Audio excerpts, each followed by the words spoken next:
সাধারণ মানুষ কিনে খেতে পারে। আমার ইনকাম 100 টাকা, খরচ খেতে 150 টাকা। এখানে পাইকপাড়া অঞ্চলের চুয়াপুকুর মুড়ি দেখি দাদাভাইকে জিজ্ঞাসা করি দৈনন্দিন জীবন কেমন যাচ্ছে, ব্যবসা বাণিজ্য কেমন হচ্ছে, দেশের পরিস্থিতি কি আছে, দেশ কিভাবে চলছে। কারো কাছ থেকে টোটো জাস্ট কয়েকটা বাইট নেওয়ার চেষ্টা করব, দেখা যাক কে দিচ্ছে আর কে দিচ্ছে না। চাচা বলছি আপনার বয়স কত? 56। বলছি আপনার আপনার এই যে ভোট কাটা যায়নি তো, লিস্ট ভোটার লিস্টে নাম আছে। হ্যাঁ, তো বলছি দৈনন্দিন জীবনের জিনিসপত্রের দাম কেমন? খুব বাজার খুব চোখা এখন। এইভাবে আপনি কৃষক তাই না? কৃষকদের এভাবে এই যে দৈনন্দিন জীবন চলা এই রমজান মাসে খুব মুশকিলের ব্যাপার না? মুশকিল মানে রোজা করা মুশকিল হচ্ছে কি, এটা আপনি আপনারা কি আবেদন করেছেন কখনো সরকারের কাছে? আপনি কি বলতে চাই, কি আবেদন করতে চান সরকারকে? আপনি কি বলতে বার্তা মানুষ সাধারণ মানুষ যেন কিনে খেতে পারে, অল্প দাম, একটু দামটা কমে, এই সব জিনিস জনসাধারণ জানে যাতে। আবারও কি মনে হচ্ছে আপনার এই যে 15 বছর পরেও মমতা ব্যানার্জি ক্ষমতায় আসবে? উনি আইলে পারে আমার খুব ভালো হয়। তাই আপনার কংগ্রেস সিপিএম জোট হয়নি, সেটা নিয়ে কোনো প্রবলেম নেই তো? আমাদের কোনো প্রবলেম নেই, ওরা চাইনি, জোট হয়নি, নেতৃত্ব চাইনি। তো বলছি আপনি কি চাইছেন, মানে টিএমসি না আসুক সেটা চাইছেন? দল না থাকাই উচিত। এর থেকে খারাপ চলার জীবনে দেখেনি, বাঁচা থাকা অব্দি এই দলটাই প্রথম। আপনারা কি এই যে মানে স্বাস্থ্যসাথীর কার্ড পাননি? আইলে পারো তো আমাদেরকে নিয়ে আমাদেরকে এগুলো রাস্তা হয়েছে, আপনাদের উন্নয়ন ভালো আছে। ও রাস্তা তখন হয়তো, তখন যে ক্ষমতায় যে ছিল যতটুকুন পাইত ততটুকুন করতো, 1 পয়সা মাটি ফেলতো, 3 কেজি গম পাইতো। এখন উন্নয়ন বিভিন্ন রকম দিকটা হয়েছে। হ্যাঁ, ও 1 টাকা ওর টাকা, ওর এখন টাকার অভাব নাই, যা খুশি তাই করছে। ও ব্যাপার ওটা নয়, এই সরকারটাই চোরের সরকার। চোরের সরকার। এই যে প্রশ্ন করতাম, জাস্ট উত্তর দিলে খুব ভালো। বলছিলাম আপনার কাজ করে মানে সংসার চালাতে অসুবিধা হয় না আপনার? হ্যাঁ, দৈনন্দিন জীবনের যে সব জিনিসগুলো লাগে, খাবার, এই যে মানে তেল মশলা, এইসব জিনিসগুলোর কি একটু দাম কমালে ভালো হয় না? একটু প্লিজ একটু এসে একটু জোরে বলুন, দাম শুনতে ভালো হয়। হ্যাঁ, আপনারা কি চাইছেন? আপনারা কি মুখ্যমন্ত্রীর কাছে আবেদন করুন? কি মুখ্যমন্ত্রীর কাছে আপনার কি আবেদন? দ্রব্যমূল্য যেন কম হয়, যেন চাষিরা দাম পায়। আমার ইনকাম 100 টাকা, খরচ খেতে 150 টাকা। এখানে টানাটানি লেগে গেছে। আপনারা কি চাইছেন?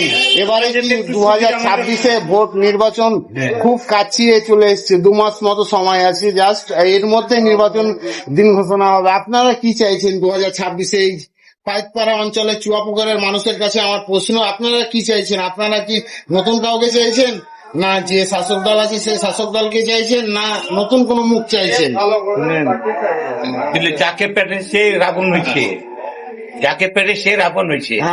জানেন আপনাদের কি মতামত? আপনাদের কি আপনাদের কাছে কি? আমরা তো চাচ্ছি এমন সরকার আসুক যেন আমাদের উন্নতি হয়, সংখ্যালঘুদেরও উন্নতি হয়, সংখ্যা গুরুদেরও উন্নতি হয়, এটাই আমরা উন্নতি হয়, আমাদের জনসাধারণটাই আমরা চাচ্ছি। বাবু, আপনার কি মনে হচ্ছে 2026-এর নির্বাচনে হুমায়ুন কবির কোনো ফ্যাক্টর হতে পারে? হুমায়ুন কবির কথা বলছেন? হ্যাঁ, কি বলবো, হুমায়ুন কবির ও আগাইতে পারবে এরকম আমার ধারণা নেই। কোনো ফ্যাক্টর না হুমায়ুন কবির? না, যেটা আমার ধারণা নাই, ও আগাইতে পারবে ধারণা নাই। আপনার মতামত কি? হয়তো কি হতে পারে, আপনার কোনো মতামত আছে কি? আমি তো বলছি যে হুমায়ুন কবির আগাইতে পারে, এই নাই আমার। আমি থ্যাংক ইউ। অনেক বাইর দশজনের কাকার কাছ থেকে কি জানি। বর্তমান জিনিসের দ্রব্যমূল্য যে একটা মানুষের মানে রান্নাঘরে ঝাঁজ, তেলে ঝাঁজ, সবকিছুতে ঝাঁজ, সে ঝাঁজের মধ্যে একটা কিছু বলুন। দ্রব্য মূল্যটা ঝাঁজ বেশি, হ্যাঁ, যাদের ওই- ধারে কাছে আমরা যেতে হ্যাঁ, পারছি না। হ্যাঁ, ওটাই ওই যে বলছি। সব কিনছে আমরা তো- বসে আছি। হ্যাঁ, তো আপনারা কি 2026-এ আপনারা মুখ্যমন্ত্রীর কাছে কি আবেদন করবেন? মুখ্যমন্ত্রী তো আসবেন, সভা করবেন, ভোট চাইবেন, এবং মুখ্যমন্ত্রীর যে বিধায়ক আছে মোহাম্মদ আলী, আপনাদের মোহাম্মদ আলী বিধায়ক, সে আসবেন, ভোটের কথা বলবেন, ভোট আপনারা প্রয়োজনে নিজের নিজের কথা বলবে, কিন্তু যারাই যাচ্ছে তারাই তো আখের গোছিয়ালে বসে থাকছে। জনগণের আপনারা কি পায়ে- চাইছেন? জনগণের ঘাড়ে পা দিয়ে এসে উপরে উঠে এরা গালাচি করে ফেলে দিচ্ছে। জনগণের প্রতি কোনো গুরুত্বই দেয় না এদের কিছু উন্নতি হোক। ওরা চাইছে নিজের পকেট গরম কিসে হোক। আপনারা কি চাইছেন আর নতুন কোনো জনগণ- মুখ টিএমসি না সেই পুরানো মুখী আবারও চাই? এই লালগোলার মাটি কংগ্রেসের শক্ত ঘাঁটি, লালগোলা কংগ্রেসও খুব ঝাঁপিয়ে পড়বে দখল করার জন্য। আপনার কি মনে হয় এই যে টিএমসি আবারও লালগোলাকে ধরে রাখবে না হারিয়ে যাবে? লাস্ট প্রশ্ন, কাকা উত্তর দিয়ে দেন, সময় হয়ে গেলে চলে যাবো। ও বলতে পারছি না কে আসলে না সঠিক যারা সুস্থভাবে সুস্থভাবে গণতন্ত্র, দেশের গণতন্ত্রকে বাঁচিয়ে কাজ করতে হবে।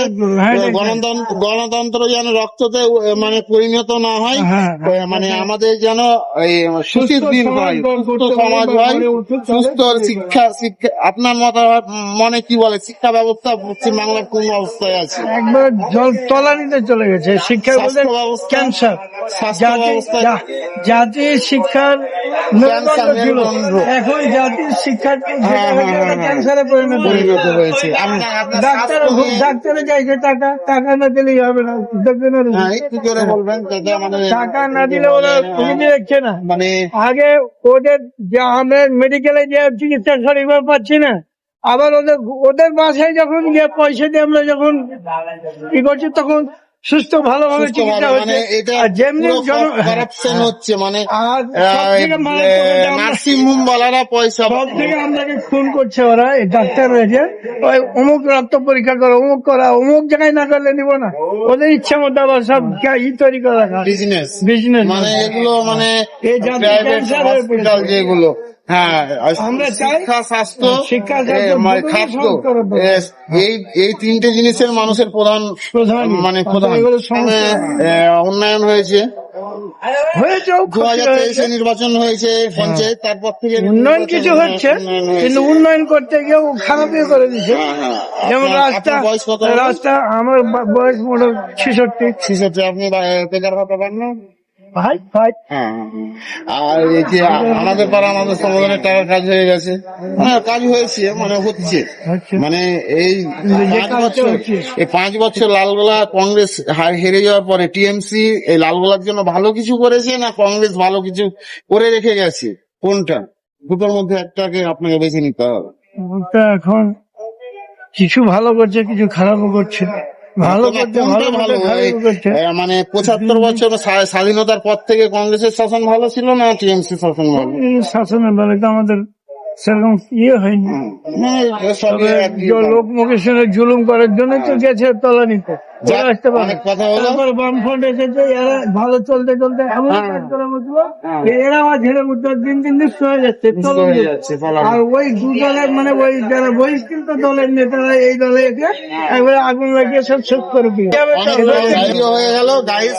আমরা বলেছি 294টা বিধানসভা কভারেজ করব। আজকে তার প্রথম দিনে যে কয়েকটা অঞ্চল ভিত্তিক আমরা ভিজিট করব, সে অঞ্চলগুলো আপনারা প্রত্যেকটা অঞ্চলের প্রত্যেকদিন 4টা মানে প্রত্যেকটা বিধানসভা প্রত্যেকদিন 4টে করে অঞ্চলের ভিডিও আমাদের পেজ থেকে পোস্ট হবে। আপনারা ভিডিওটা ফেসবুক, ইউটিউব যেখান থেকে দেখবেন না কেন অবশ্যই একটু সাপোর্ট করার চেষ্টা করবেন। আপনাদের জন্যই, আপনাদের আওয়াজ বানার জন্যই ছুটে বেড়াচ্ছি, আপনাদের জন্যই ছুটে বেড়াচ্ছি। আপনারা আপনাদের মতো অবশ্যই সাপোর্ট করবেন, শেয়ার করবেন, লাইক করবেন।